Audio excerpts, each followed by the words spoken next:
The Zimbabwean Vice President, VP Constantino Chiwenga, got on camera with a totally non-ED red scarf. Sana pana mashoko atinoti aiwa vanhu vaya vachiti Chiwenga odhamba aiwa munhu anga scarf chishamiso chanokwa kuti panguva inoi VP Chiwenga zvari munyika yeIndia aiwa vanhu vanyatsoona kuti aiwa panapa azojamuka. Sana pana mashoko anodanyurwa panapa inogwa subscribe or like or turn on the bell like kuti pinopemba nhau reason mudanyura chiti. The choice of attire for the Zimbabwe's Vice President Constantino Chiwenga and his wife, Minnie Baloyi, during their recent visit to India has sparked significant speculation in the debate. Notably, absent was the Zimbabwean flag-colored scarf, a signature symbol often associated with the country's current president Emmerson Mnangagwa.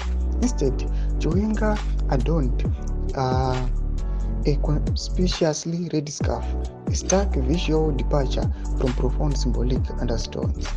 In Zimbabwe, red is often associated with blood, danger, and sacrifice.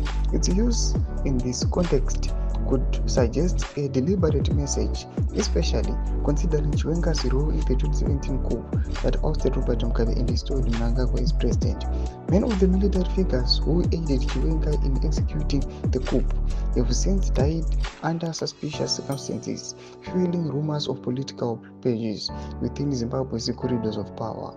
Against his backdrop, Chiwenga's red scarf might be interpreted as a subtle cry for help or forewarning of his own peril, particularly given the high stakes and treacherous dynamics of Zimbabwe's political landscape. Ndomashoko anobuda panapa vanhu vachiti aiwa vatiri kuona kuti vice president pamwe chete nemukadzi wake vanoonekwa ava vane mared scarfs. Aiwa zvareza maspeculations ekuti vakomana ava vanenge vajamuka. Zatiri kuona kuti each and every day tiri kunzwa their allies vachifaiwa. Zvidze mafunguro enyu muri kudiwa musoro pechitiko ichi. Pinda comment section yedu, subscribe or like.